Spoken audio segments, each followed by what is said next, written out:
I'd like to welcome everyone to the webinar series of the Cybersecurity and Information Systems Information Analysis Center, CSIAC.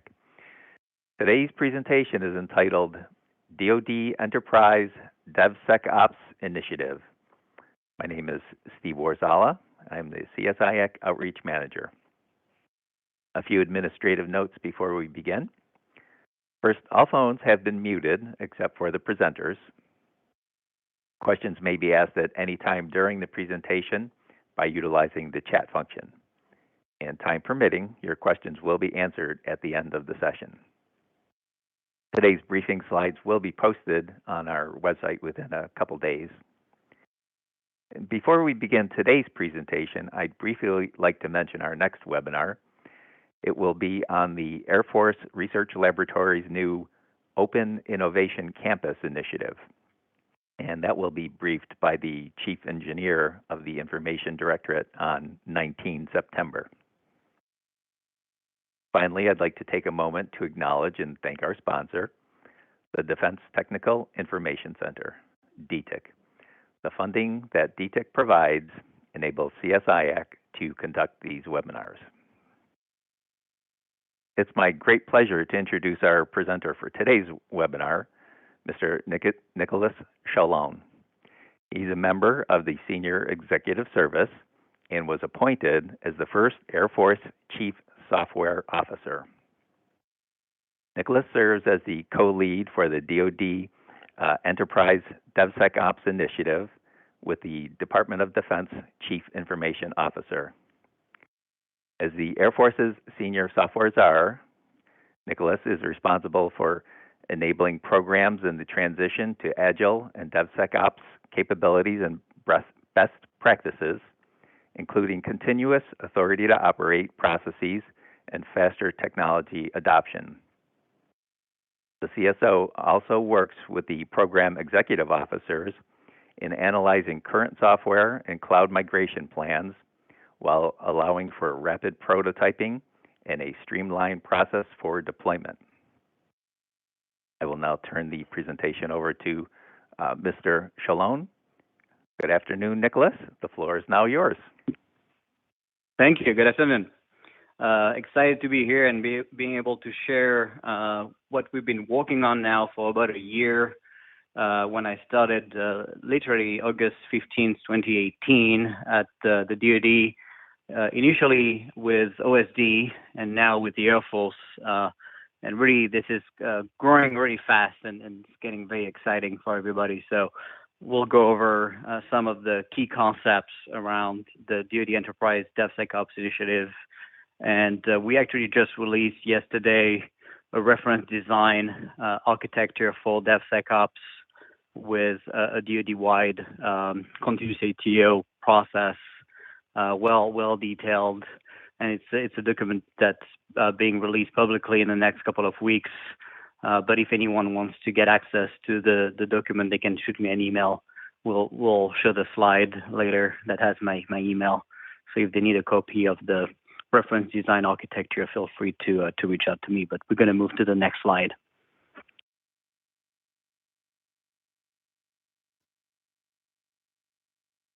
Okay, so just to go over.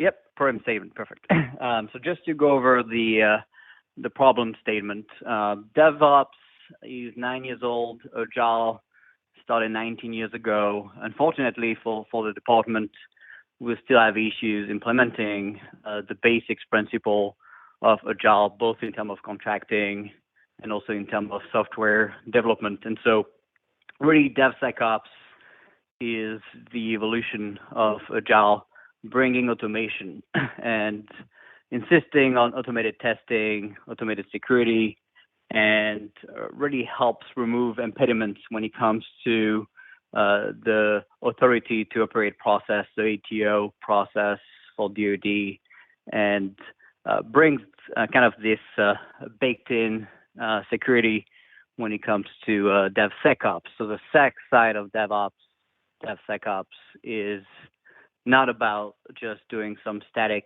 dynamic code analysis on your source code. That's just DevOps. DevSecOps is all about the continuous monitoring side of the house. So you'll see what we bring to the table here with a zero trust model down to the container level. You'll see that we massively use containers across the stack. But really, why we care is because, of course, software is part of every aspect of the DoD's mission, whether it's business systems or weapon system or cyber offense defense or AI. Cyber is a critical component that has to be decoupled from the hardware, and being able to update software fast and rapidly, and knowing that you're not going to break things by doing so is critical. And it's kind of the key principle behind this initiative. And really, we want to make sure we are not behind China and Russia when it comes to DevSecOps. And so a massive push has been made by OSD, DoD CIO, ANS, and all the services to adopt DevSecOps. And so we'll talk about what that looks like. Next slide, please.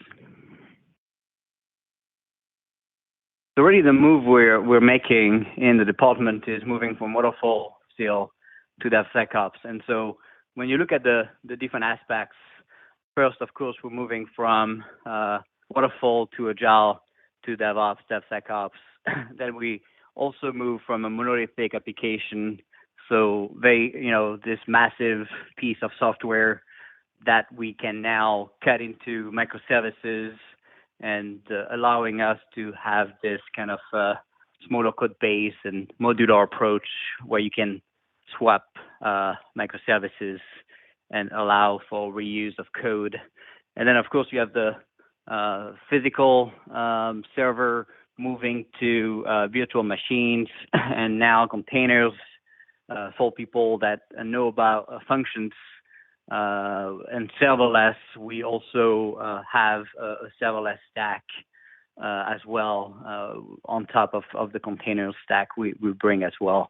So we'll talk a little bit about Knative and what we're doing with functions. And then you have, of course, the hosted to data center to cloud. So when we say cloud, we don't mean just the traditional clouds. Of course, we have government clouds, but we also bring hardware on-premise and at the edge with compute and storage, but also the key component is not just bringing virtualization anymore. It's really all the APIs and automation we need to be able to have a real cloud. And so already we have options today in the DoD to bring hardware with a full cloud stack on top of it and bring DevSecOps at the edge or on bases or classified or disconnected environments as well. So we'll talk about that as well. Next slide, please. So really, what is this DevSecOps initiative? First, it's a joint program. I'm the co-lead with DoD CIO. So that involves ANS, DoD CIO, the Air Force, DISA, and all the services. The first aspect is really on the technical side. We really didn't want to be locked in to any cloud provider or any platform. So we don't want to be locked in to Pivotal or Red Hat or anybody else. And so we picked Kubernetes, which is open source and was initially created by Google, but is now part of the Cloud Native Computing Foundation, CNCF. And the Air Force is actually the first member of the U.S. government of CNCF.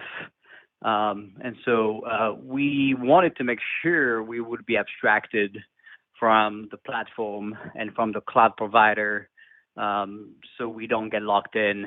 A big principle of DevSecOps is infrastructure as code, and that means everything you do is code. You don't actually connect to production systems and change things while it's running. You go back to code and redeploy your production stack, and that ensures that you're not drifting between dev, testing, and staging and production environments. And so, a big aspect of that is everything is code. Your networking is code. Your cyber is code. Your stack, your entire stack is really code. And so if your code is going to be using a tool to deploy it, you're going to be locked in potentially to that tool. And so Kubernetes abstracts that by letting you talk to Kubernetes, and then based on where Kubernetes is deployed, you can then, the Kubernetes will talk to the APIs of clouds and make sure that you don't get locked into a cloud provider, and you know that any Kubernetes compliant product, whether it's Pivotal PKS, VMware Central PKS, OpenShift, Red Hat, or Amazon AKS, EKS, or Azure AKS, all of these products will be compatible, and your code will run the same regardless as far as what product you end up using. And so that gives us an abstraction to the cloud and to the platform. So the key aspect is, one, no lock-in.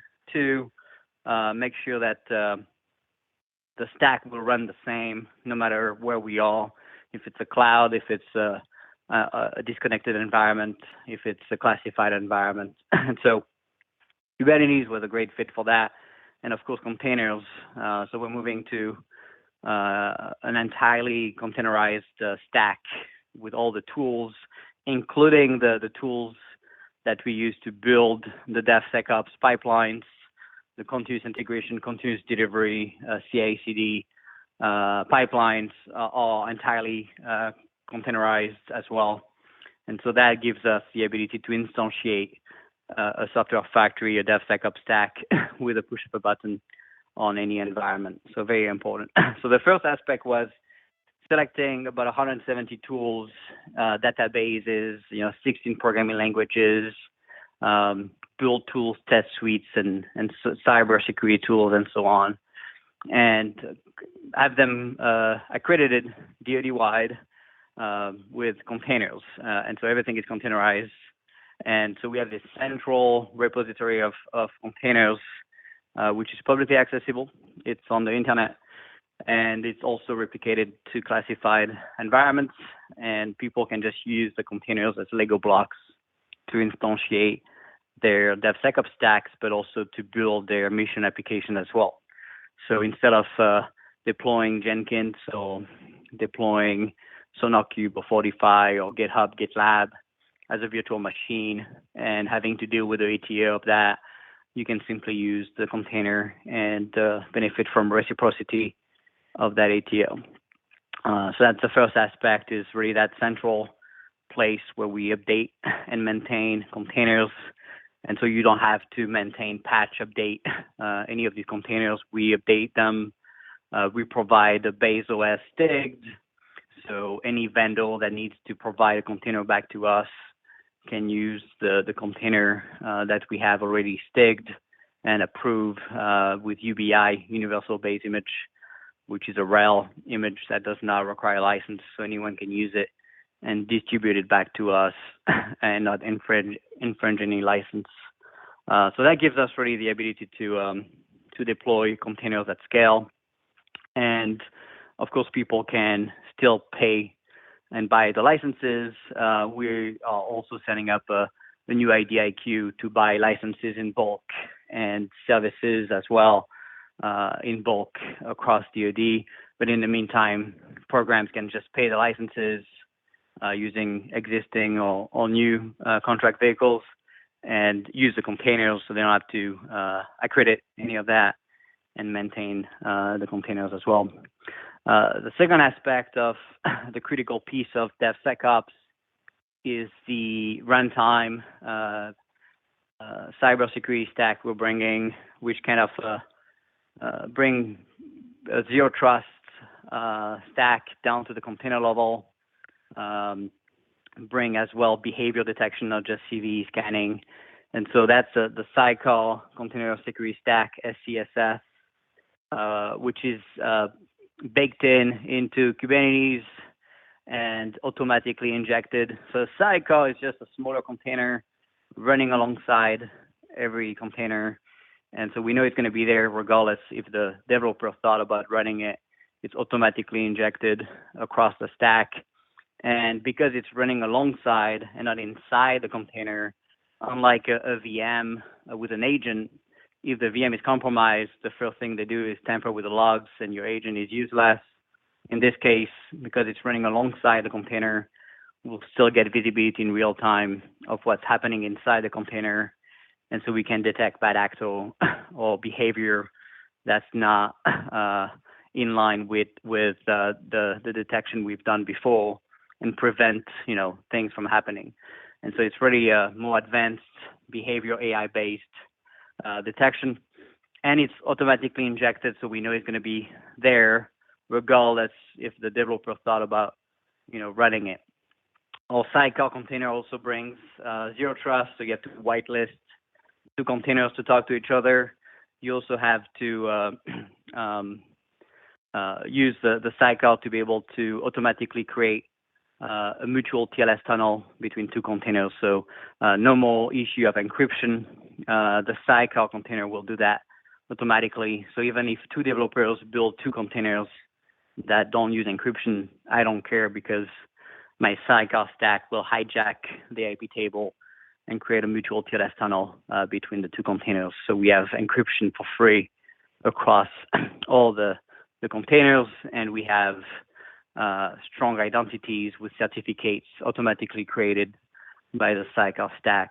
And so we get the ability to do whitelisting and zero trust down to the container level. So that's also something we bring turnkey on the repo, so people can just use SCSS to be able to get that for baked into their software factory as well. What we're pushing as well on top of that is the microservice architecture with a service mesh. So the service mesh is really the east and west traffic between your containers, your microservices, all that communication between two containers. So we picked Istio, ISTIO, which is open source as well, to do east and west traffic, load balancing, zero trust, and all that. So that's baked in, and so we help teams move from a monolithic application to microservices. So that's baked into the stack as well. And of course, we designed a continuous ATO process that will be available across DoD, so complete reciprocity across the department.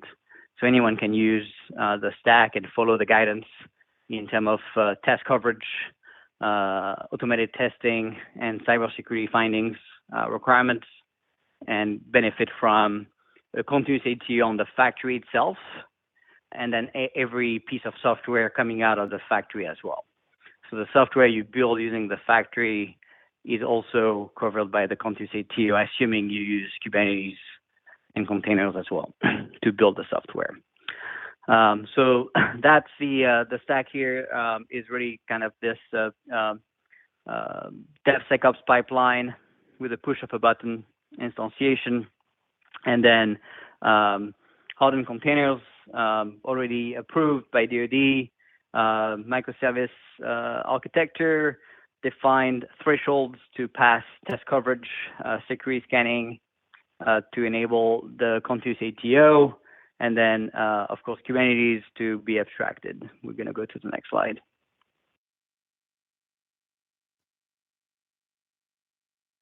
So one thing we're launching as well in the Air Force is it's a cloud called Cloud One, like Air Force One, the Cloud One.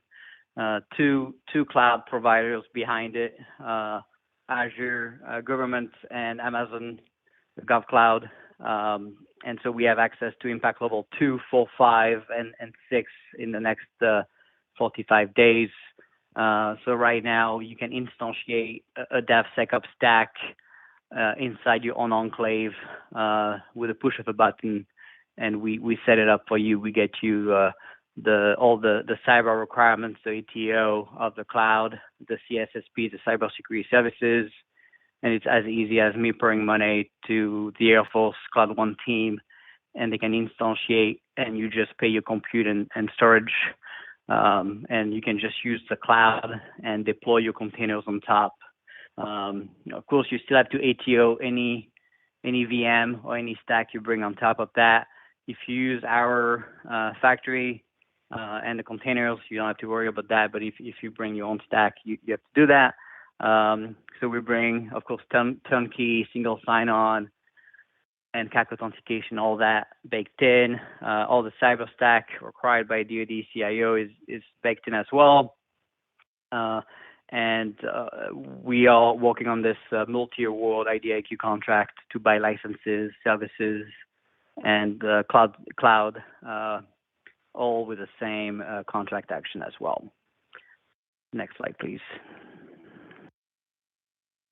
So Level Up is the new central place where we are building factories for the Air Force, and many other services are using the same team to help them instantiate a factory, whether it's on the cloud or on a disconnected environment or whatever. Really, we realized we had dozens of teams in the Air Force building factories just so they could just build their software. And so we thought it was a waste of time. People should just focus on building software. That's what they're supposed to be doing. And so we have a central team now help on Cloud One and on disconnected or classified environment to instantiate and deploy a software factory. So it's as easy as, again, as me bringing money to get the talent, DevSecOps engineers, container hardening guys to help deploy a custom factory, and it's as easy as swapping containers and like a Lego block kind of thing, where you can just swap. Maybe you want to swap GitHub for GitLab, and Jenkins for GitLab, or the other way around, or you want SonarQube and not Fortify, or you want checkmarks.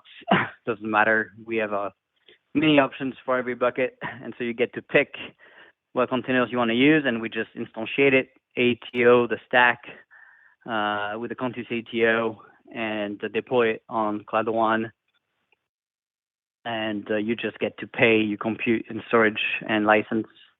And that's just a fast process to deploy a custom kind of factory. We have existing exemplars as well, so if people just want to reuse an existing factory, they can do that as well. And of course, that's the same team that provides the DoD hardened containers DoD-wide is inside that team. And so we centrally accredit and maintain containers DoD-wide. That's part of the same team. Additionally, that team is going to be providing managed enterprise services, kind of a DI2 on steroids, if you know what DI2 is.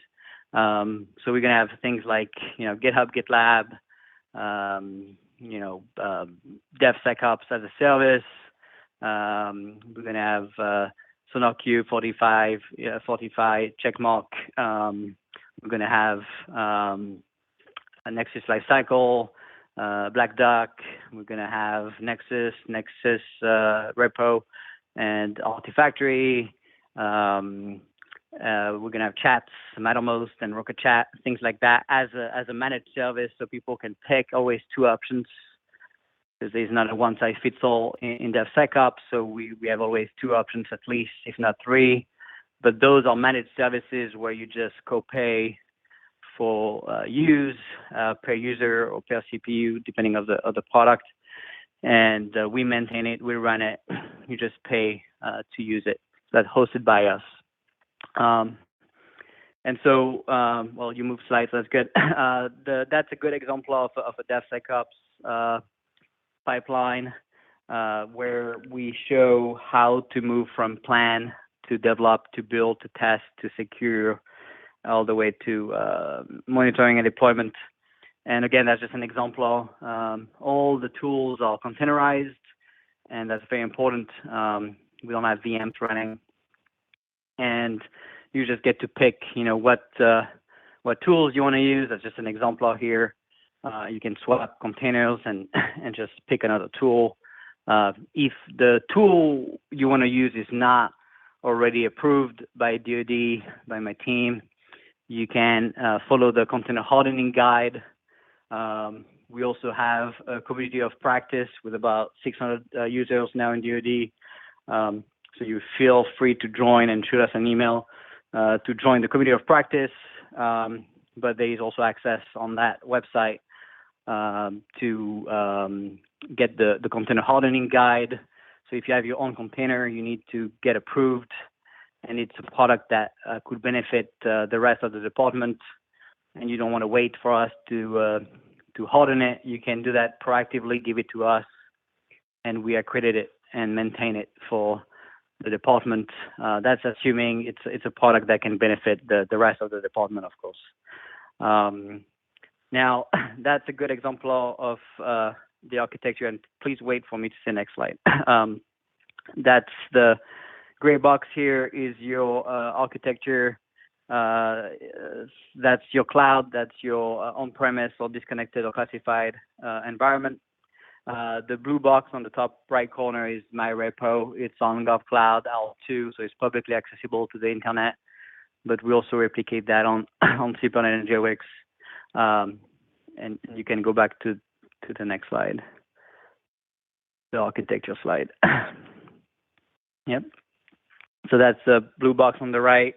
The orange box is your repo in your environment that's replicated, and so you get the copy of all my containers into your environment this way.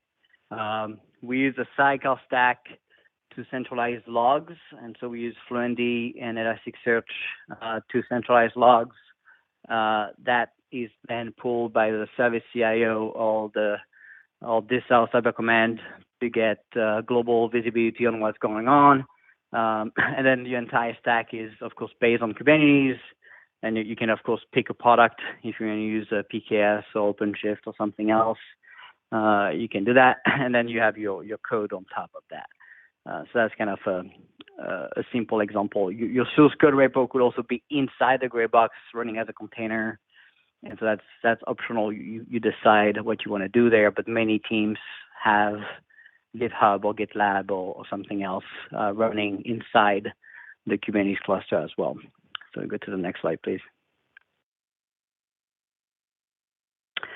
So very important for us when we scale to microservices, and of course we have multiple programming languages, 16 programming languages we're supporting, and that is very important to enable teams to pick the right tool to get the job done. And so people realize that when they use different programming languages, they have to manage libraries to do authentication, encryption, and a lot of different things, logging, and that becomes really something that's going to slow down the team and couple them. And we want teams that are decoupled so they can work independently. And so we're pushing for a service mesh to avoid having to maintain dozens of libraries per programming language. And so the service mesh runs as a sidecar container and is going to be able to do all of that stuff without having to run a library per programming language. And so we can manage, API management, service discovery, A/B testing, so all advanced layer 3, 4, 7 load balancing. We enforce zero trust, east and west traffic with the service mesh. So you have to whitelist containers so they can talk to each other. We have a mutual TLS tunnel by default with strong identities with certificates per container. All that is free thanks to the microservice architecture with Istio. So we highly recommend for all the teams moving to microservices that they use a service mesh. Very important for scale and avoid locking to specific products. Next slide, please. One more. So we have 4 slides of tools. I'm not going to go over all the tools, of course, but just to show you, we're covering a lot of different tools from the source code repos to 16 programming languages, 23 databases, including relational database, big data, NoSQL, time database, graph databases, artifact repo, API gateways. Next slide, please. Message buses like Kafka, proxies, visualization tools, logs, aggregation tools, web servers. For the base OS, we use Universal Base Image, which is RHEL, which does not require a license, so that's what we picked. So we get the trusted supply chain of the RPMs of RHEL, but you're not infringing the license if you don't have a license of RHEL. So it's kind of the best of both worlds. For serverless and functions, we use Knative, so we don't use Lambda, so we don't get locked into Amazon. We use Knative, so it's abstracted to the cloud provider. And then next slide. We have build tools and test suites, test coverage tools. As you can see, many options for test suites. Test coverage is very important. You have to demonstrate you have enough test coverage for your code. So both unit testing, integration testing, end-to-end testing is kind of mandated as part of the continuous ATO process. So based on whether you have a business systems or weapon system, you could see things like a business system could be 70-75% test coverage, but a weapon system might be 85 to 95% based on the authorizing official. So very important that we have a test coverage tool to demonstrate you're compliant with the requirements, but you can pick the one you want to use. Of course, we have many security tools, both the basics, application security tools, static dynamic analysis tools. Container security is very important. We use Twistlock and Encore, which are two products for containers. You may know that ACAS and HBSS are not able to see what's going on inside of containers. So you might be compliant, but you're not secure. So we use container security tools for containers. We have tools for the STIG compliance, for 508 compliance, bill of material tools like Black Duck, Nexus Lifecycle.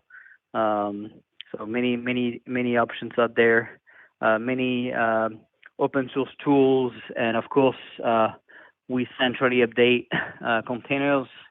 And so if it's an open source tool, we do the scanning and we check for security of these tools within my team, and then we provide it as a container. If it's a commercial tool, we do the same through the vendor that provides the tool. Next slide, please. We have multiple monitoring tools and collaboration tools, chat planning tools like Jira, Confluence, and all that. Secrets to store the keys and the passwords.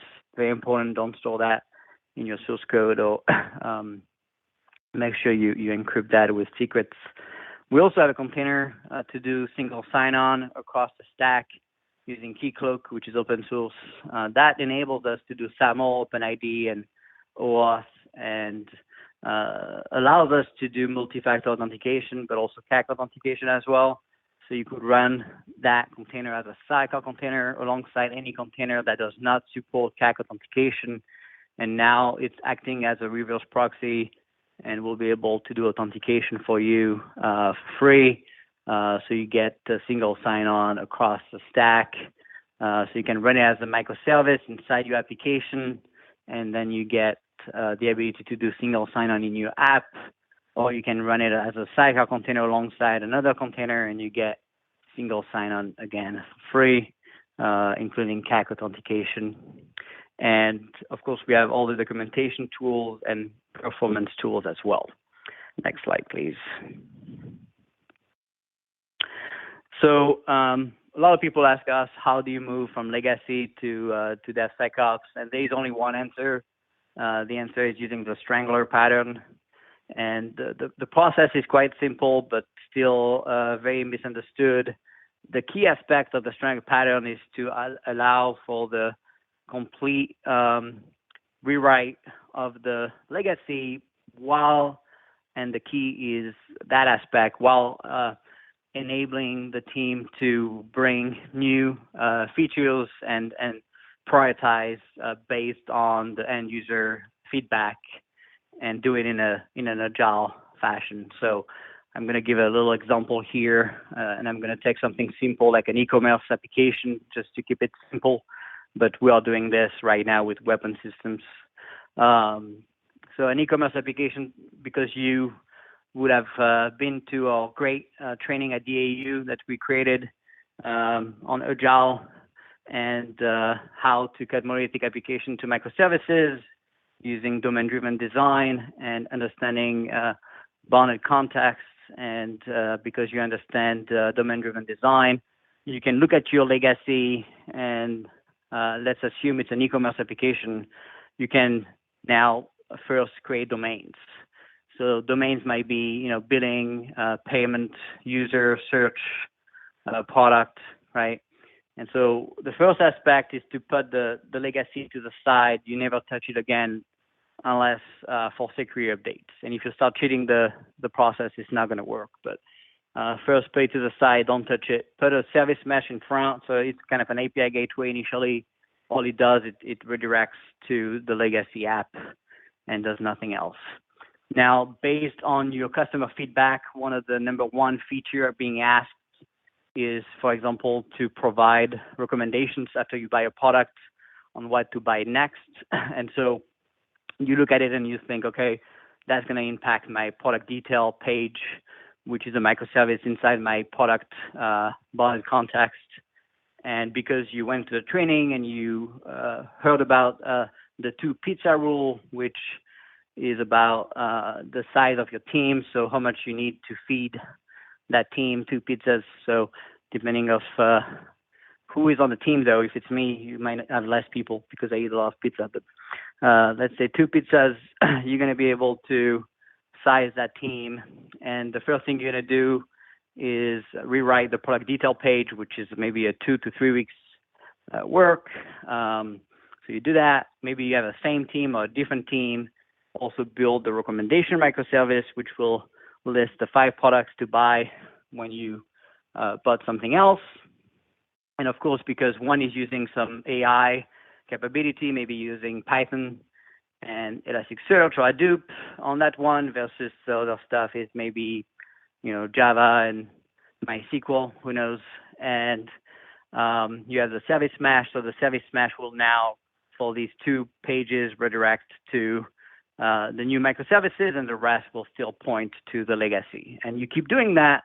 And the key is to prioritize the changes based on the feedback of the end users, and not just you waking up and picking what feature you're going to do next, and not just rewriting exactly the same thing, right? If you spend 3 years to simply refactor code, that's not what the standard pattern is, right? That's just why we fail in the government to modernize programs, because we just spent 3 years rewriting exactly the same thing. And that's not the goal. The goal is to deliver rapidly. So thanks to the CI/CD pipeline, you can deploy the 2 microservices you just built the same day. You have that online.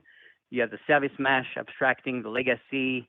So it looks like the same thing. But at the same time, you just delivered new capabilities while refactoring a piece of the legacy, right? And you're going to slowly do that again and again until there's no legacy left and you turn it off. Even if it takes years for the legacy to be gone, or even if there's always a piece of the legacy still up and running, it doesn't really matter because you prioritize your needs based on the priorities of your end users, and that could be also security needs that you have to prioritize as well. But slowly but surely, you rewrote the code, and now you're in a DevSecOps, continuous ATO kind of mode, so you can deliver the code rapidly and do that at scale. So I'm going to stop here, and I see there's a lot of questions. I don't know if you want to ask me the questions, or should I just read the questions? Well, if you want to, if you want to read the question, and it's I wasn't sure if you could see the questions yourself or not, but if you want to, I can see the questions. Yeah, you can. Okay, so I can yeah. Now, if you want, Yeah, read the questions, yeah, so that everybody can hear them, and yeah, if you can pick and choose from the list, because I think you did, like you said, it was a very very popular topic. So pick and choose the ones you'd like to field there. Yeah, if you can go to the next slide, I just want people to have. I think the next slide should be my email. Oh no, so let's just talk about this quickly too. There's a self-learning slides. You have 3 slides on my slide deck that have videos for different levels of Kubernetes, Service Mesh, microservices. And so if you want to learn and you're struggling with your team to understand what I'm talking about between my French accent and between the complexity of the tech, there's videos that can help you. So feel free to go through the videos, and you have different levels for each topic on Service Mesh, microservices, and all that. So of course, we'll share the deck. If you don't have it, you can send me an email. But there should be a slide that has my email that says something like "thank you." It might be all the way at the end, so you might have just to swap all the way to the last slide. But in the meantime, I'm just going to answer the questions. So why are containers the next evolution of deployment and packaging after virtualization? Well, I think it's just because it's actually something that's replicable and immutable, and we treat containers as cattle, not like pets. So the issue with VMs is you gave a name to the VMs and you care about them. You don't want them to go down. With containers, we don't care. We actually kill containers every 4 hours. So if a bad actor get a foothold on the containers, we just kill it every 4 hours anyway, and it goes back to a non-state. So you should not actually make changes inside the container. You should always make the change to the code, which will rebuild the container. So containers are immutable, and that's a good way to abstract and ship the software so you know it's going to run the same way. So it's kind of a gold disk concept, if you will, but down to a smaller size and easier way to replicate. So a lot of questions about the PDF and slides, so we'll send the slides to everybody. Is a container acting as a type ATO? It's a little bit more complex than that, because containers are just Lego blocks. You need Kubernetes running as a stack to run the sidecar container stack to be able to have that continuous ATO reciprocity. So it's not just using the container on bare metal. You also need the Kubernetes orchestration stack. So it's kind of a whole thing. You have to have a Kubernetes compliant stack. You have to have the sidecar container stack, and you have to use the accredited containers. So each container, they come with documentation on the findings and full documentation on why they passed accreditation for that one block. But it doesn't mean you can just use it as is with nothing else. So that's why we designed this reference design architecture document I talked about. That's going to be released in days. It's already available to all the .mil emails. So shoot me an email, I can send it to you. And that has kind of the full detail on what has to be there to be able to get a continuous ATO DoD-wide for DevSecOps. How is runtime security testing being conducted in this model? So we have the sidecar stack running that brings our runtime scanning. So we have multiple tools in that, including Twistlock, which will be able to do CV scanning and behavioral detection as well. We have the Zero Trust stack that will prevent and reduce attack surface by limiting what containers can talk to what. We have, of course, that behavior that will prevent containers from doing something it's never done before, either alerting or preventing. We have both options. So a lot of baked-in security from day one. Containers self-update. So anytime there's an update of my containers, they kill every 4 hours and will restart either from the new update if there's a new update, and if there's no new update, just restarts from the previous non-state. So harder for a bad actor to laterally move, of course, at the same time. what is being used to test east-west security of microservices pre-deployment. So that's part of the Sidecar stack as well. Right now, we mostly use Twistlock, Aqua, and Encore to do that. And probably going to have more options, but he's doing a good job today.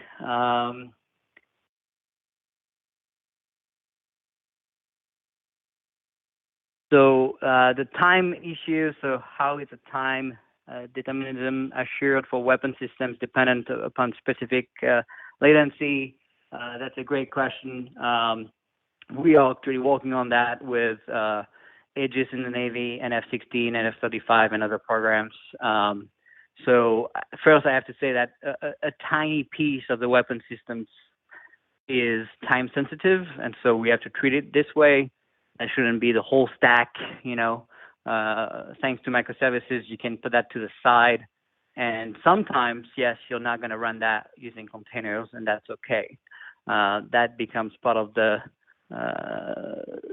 existing ATA of the weapon system, and you can just cut that out and leave it as is. But then the new, like the UI or new features that are not time dependent might be using containers, and we're working on solving the problem as well using containers as well.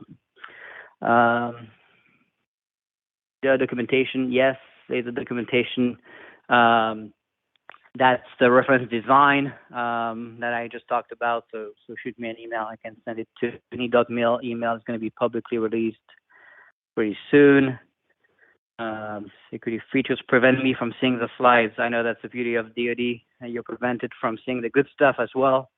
I'm sorry. For the list of MATLAB, we actually have a whole team. So we're working with the Joint AI Center and Unified Platform to bring Kubeflow, which is running on top of Kubernetes, which is AI, machine learning, deep learning tools with 50 plus tools that include stuff like TensorFlow, Spark, Hadoop, Jupyter Notebook, Hub, MATLAB, and a bunch of other stuff. So we are still working through the funding to harden all these containers. We have a couple of programs that need to do it, and so we're trying to do it centrally for everybody else. So I think it's going to look good for us to do this in the next couple of months. It's going to take us probably 6 months to accredit all of the tools, but we have teams already using Kubeflow today on Kubernetes, and so you can still use it today and not wait for the hardening, and that will allow you to use R and MATLAB as well. What else is there? How do you associate tests with requirements? That's a very complex answer. I don't know if I can answer that here, but you'll see we have a lot of that information inside the reference design document I talked about. How is open source software supply chain maintained in this model? You mentioned Black Duck as one of the tools. Yes, so when we harden containers, we use what we call a container factory, which is really a CI/CD pipeline to scan all the containers and do bill of materials of whatever we get, whether it's a COTS, a commercial software, or an open source product. We scan regardless. I think there's, of course, a lot of new things we could be doing on top of that as well. I think it's pretty strong compared to what DoD was doing before. So we do traditional, static dynamic analysis and container security scans using tools like Twistlock and Encore. And of course, the bit of material stuff will bring some value as well. Of course, there's always issues with 0 days, so that's why we also have the runtime to detect any 0 day or runtime behavior that doesn't look good. So we don't just bet on the scanning side, right? It's just a piece of the whole process. Let's see. Wow, this is a book. You wrote a book, Jacob.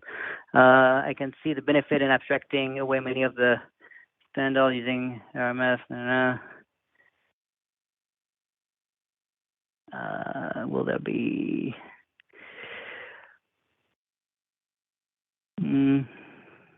Yeah. So each program. First, to answer the question, how will each team will be responsible for their platform? So as long as it's a Kubernetes platform and it's CNCF compliant, you can use it.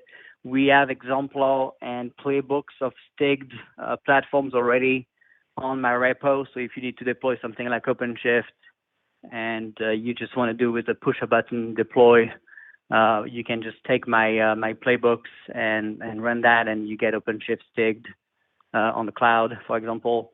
So that will ensure you that you're already compliant with the requirements, but you can also instantiate your own.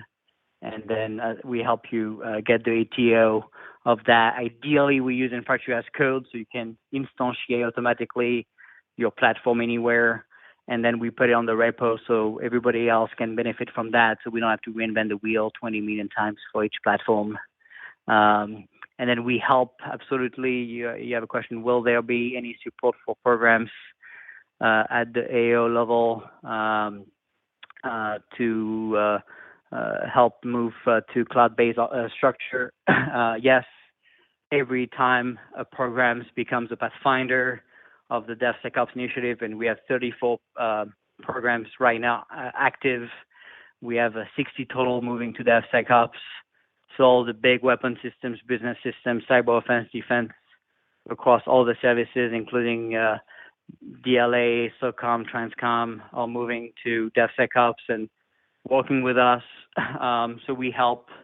We go talk to the AOs to explain the Zero Trust stack and what we bring to the table with real-time telemetry and logs and behavior and Zero Trust. So we do that, and we also help remove any impediment to cloud as well.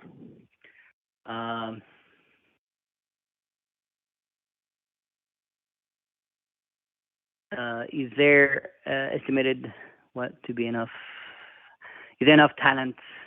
I guess no, there's not. That's one of the big issues we're facing in terms of the talent pool.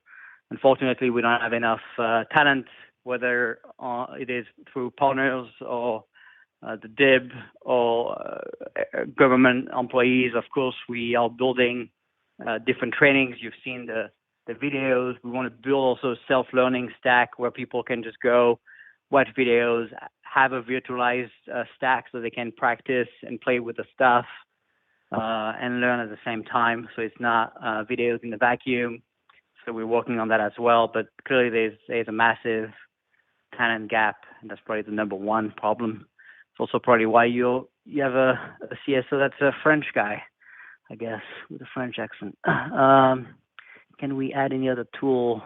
Yes, you can add multiple tools for monitoring. We have a few listed already, but if you find a tool that's not listed, you can harden it yourself following the hardening guide, and then we accredit it for you, assuming it's a tool that can be used by multiple programs. The requirement is that three programs could benefit from it, and then we do it for the enterprise. What was that recommended book? There's a whole slide on books. So there's multiple books and there's multiple videos, but there's one called Sit at the Table and Phoenix Project, but there's multiple other options as well. In fact, I'm standing up a Chief Software Officer website for the Air Force, and we're going to have a training section on that site where you're going to find all the books and all that stuff and the videos. There seems to be a lot of modularity with selecting containers. Yes. How does one manage the selection and modularity? Yeah. So how do you select the containers? We have a session when you become a Pathfinder. We help teams picking the CI/CD tools they're going to need for their MVP, the minimal viable product for the factory. And so we work with you to help stand up your CI/CD pipeline and making sure the tools are going to be compatible. but that's what we do. Logs versus metrics using ALCO versus DIG. What's your opinion? I think that's where we don't want to be too opinionated. We want to bring options, and the teams pick what's best for you to get your job done. So I'm happy to talk to you to see what you're trying to achieve, but certainly a lot of people use SysDig. So the key for us, though, is to get the ELK stack to be the source of truth for all logs from Kubernetes, from the clouds. So everything is there. So we pull that from ELK centrally. And we don't use ELK, we use EFK, FluentD instead of Logstash, because we have specific secret sauce with FluentD. How will the deployment of this environment be handled? So one of the key aspects for us is to provide it as a GFE stack. So what we mean by that is it's a government-furnished enclave, so you get access to the cloud. It's a government enclave, and then certainly contractors can set up the stack or set up containers, but the goal is for the government to be controlling the enclave, so we have access to the source code, we have access to the tests, the cyber scans, everything is accessible. It doesn't mean you cannot also instantiate a DevSecOps pipeline inside of your contractor environment, but we recommend that contractor actually come and walk inside the GFE stack provided by us to you, and then you can maintain that and help sustain it. But the fact is, it's kind of a GFE stack. That's kind of the recommended practice. And I don't know if we're going to be able to do all the questions, but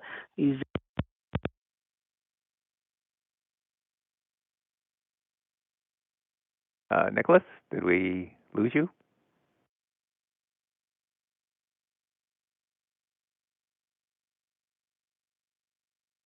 Well, I'm not sure, folks. We may have lost Mr. Chalone. I don't hear him. I don't hear him on the line anymore. If we have some questions that we didn't get to, we will try to get in touch with Mr. Chalone and see if he can provide some additional answers to the questions we didn't get to. And I just would like to note that the recording of the webinar will be posted on our website. The slides, just the briefing slides, will be up there also. So those will. Hi, Nicholas. Sorry, I got you? kicked out. Yep, I got kicked out of the conference. I think everybody else was kicked out too because there's only one attendee now. So. Oh well, I still see quite a few folks. No, there's a lot of folks. There's a lot of folks left. Okay, good, because when I dialed in, it just said only one attendee. When I called before, it said 40. So clearly there was an issue with the number, but that's okay. We were almost done with the questions, but there was many other questions, I guess. So yeah, and what we can do too is, we are at the end of. So, but what we can do, I mean, if you're willing, we have a tech forum. If you'd like to answer, answer some of the other questions that we didn't have a chance to get to during the presentation here, the Q&A session. If you're up for answering those, we can also then post those online on our tech forum. We have. So folks can get access to that after you dropped off. I did let folks know that your presentation will be, both we recorded your actual presentation, and the briefing slides will get posted online to the CSIX site, and we'll also post it on our. We have a YouTube channel. We'll post that out there so folks can access the presentation as well. So. And the key is for people to reach out to me, right? So if they have a program and they need to involve their federal employee, if they're a contractor, but make sure they can reach out to me by email. if they want to become a Pathfinder or talk to us about DevSecOps, and if they have questions, they can certainly do that as well. Okay, yeah, that's great. You know, I've had your slide up there with your contact info, your email address on there, so folks can reach out to you. And I just want to, you know, I do want to thank you for agreeing to give the presentation. It's a very, you know, I think it's a very critical, important topic. You know, the software, as you say, is, you know, it's embedded in everything. It drives every system. It governs every system. So being able to create correct software, efficient software, yeah, I think this is one of the really key initiatives for the government, and I thank you for your service and your sharing your expertise with us. Oh, thank you. This is why I'm here. So please, you know, I know some people freak out about sending emails to SESs, but don't just send me an email. I'm the only SES with a French accent anyway, so you can just send an email. It's just fine. Okay, well, you heard Nicholas, so feel free to take him up on his offer. And once again, thank you, Mr. Chalone, and thank you for everybody that attended today. And we look forward to having you join us at our future webinars here at CSIAC. Thank you very much, and have a great day. Thanks, everyone. Thank you. Have a good day. Bye-bye.